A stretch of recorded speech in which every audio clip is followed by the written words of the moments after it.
It started as a quiet morning by the lake, sunlight over the water, coffee in hand, peace I'd worked my whole life to earn. Then I heard the sound, a sharp click of a gate latch, followed by footsteps crunching across my gravel driveway. When I turned, she was already on my porch, phone in one hand, clipboard in the other, the self-appointed queen of the HOA. She didn't knock. She didn't ask. She just walked in.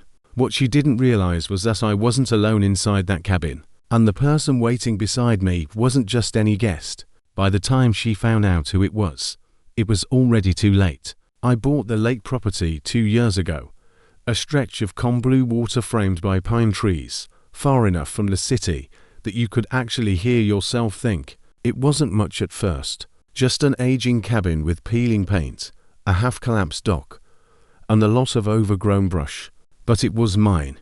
After 20 years of long commutes, endless meetings, and watching life slip by in fluorescent light, I wanted silence, the kind that comes only from water and wind.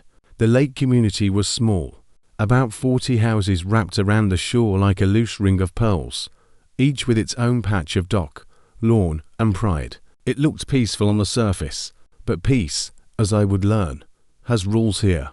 Rules written not in kindness, but in control. The Lakeside Residents Association, the HOA, had a reputation that most newcomers only heard about after they'd signed their mortgage. They promised community harmony and shared standards. In reality, it was more like a private kingdom, ruled by a handful of board members who thought they were running a gated empire. At the top of it sat Karen Ellison, the HOA president, a woman who could spot an unapproved mailbox color from 2 streets away. She had a permanent frown that seemed carved into her face, the kind that said she'd been waiting all week for someone to break a rule. To most residents, she was just Karen, polite smile at meetings, sharp email in your inbox the next day. But for anyone who dared to test her authority, she was something else entirely. When I first moved in, I tried to stay invisible. I followed the rules, or so I thought. I repainted the cabin in muted earth tones, replaced the rusted gate, even attended a couple of HOA meetings to introduce myself. Karen greeted me with a smile that didn't reach her eyes. "Welcome to the neighborhood," she said. "We like to keep things orderly here." Orderly. That word would haunt me later. For the first few months, life was perfect. Mornings by the water, evenings fixing up the dock, the kind of quiet rhythm that makes you forget there's a world outside the trees. But it didn't last. It started with the letters. The first one was about the gravel driveway. Apparently, it wasn't the approved texture. The next complained about the dock railing being 2 inches too high. Then, a warning about the unauthorized garden lights I'd installed along the path. None of it made sense. My property sat at the far end of the lake. You'd have to go out of your way to even notice those things. But Karen noticed, always. I found her once, standing by my fence early one morning, clipboard in hand, peering through the slats like she was conducting an inspection. When I stepped outside, she acted surprised, said she was just checking the shoreline boundaries. I remember thinking then, this wasn't about rules. This was about control. Still, I didn't want trouble. I kept quiet, fixed what I could, ignored what I couldn't, until she crossed the line, literally. One afternoon, I came home to find a new notice of violation taped to my front door. It claimed that part of my deck extended onto association-managed property, which was absurd. I had the survey maps and deed to prove otherwise. But the letter didn't ask for discussion. It ordered removal within 30 days or legal action may be pursued. That's when I realized it wasn't going to stop. The more I complied, the more she pushed. The HOA wasn't about community. It was about submission. So I stopped playing along. I started documenting every letter, every inspection, every subtle threat. I kept copies of every notice, time-stamped every encounter, even recorded the perimeter measurements of my land with a licensed surveyor. If she wanted a fight, she'd get one. But on paper, and by the book, then something strange happened. The tone of the letters shifted. They became colder, shorter, and far more aggressive. I wasn't just being reminded anymore. I was being targeted. Neighbors started avoiding me. Conversations at the mailbox went quiet when I walked up. Someone spray-painted rule breaker on my trash bin one night. The next morning, Karen emailed a friendly reminder about keeping community aesthetics respectful. That's when I called someone who knew exactly how these things worked. Someone who'd seen HOAs push past their legal limits before. We arranged a meeting, quietly, off the books, and when that day came, I decided to hold it right there, at the cabin that started all this. I didn't expect Karen to show up uninvited that morning, but maybe deep down, she couldn't help herself. She'd spent years controlling everyone else's property. Maybe she thought mine was hers too. She was about to find out just how wrong she was. It's strange how quickly peace can turn into paranoia. One day you're sipping coffee on your porch, the next you're checking your mailbox like it's a trap. That's what life became at the lake. A slow war fought in paper, meetings, and whispers. Karen wasn't subtle. She'd found her new project. And it was me. It started with the fines. Small at first, $50 here, $75 there. Improper fencing, non-compliant landscaping, unapproved dot color. I'd look at the notices and laugh in disbelief. My fence was the same height as my neighbor's. My landscaping was just pine needles and gravel. My dock was stained a natural oak. Not that it mattered. But these weren't about rules anymore. They were about pressure. Each fine came with a deadline. Each letter with a threat of further action. I ignored the first few, but then came the certified mail, the ones with return receipts. The kind that made your stomach drop before you even opened them. Karen was escalating. The HOA board met every second Thursday of the month at the community center, a low wooden building with a sign that read Lakeside Harmony Hall. I decided to show up.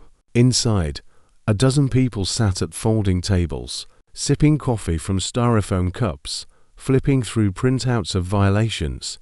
Karen sat at the head of the table, pasture perfect, her clipboard in front of her like a gavel. When she saw me, her smile was as sharp as a blade. I didn't speak that night. I just watched how she dismissed homeowners mid-sentence, how she rolled her eyes at anyone who questioned her, how she waved off concerns with the same line. That's not within your jurisdiction. That night, I realized something.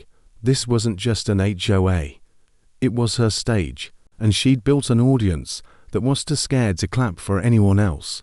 The next morning, I got a notice about an unapproved guest dwelling, apparently referring to the small shed I'd built to store tools. It was laughable. The shed was on my deeded land, well within the property line, and smaller than the regulations allowed. But they didn't care. By the end of the month, the fines totaled over $1,000. When I refused to pay, they threatened a lien. That's when I stopped playing defense. I went to the county records office, pulled the plats, deeds, and HOA bylaws. I cross-referenced every clause, every parcel number, every amendment Karen had ever pushed through the board. I wanted to understand the game she was playing, and how to beat her at it.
The new interim board held open meetings, real ones, not the kind where decisions were already made.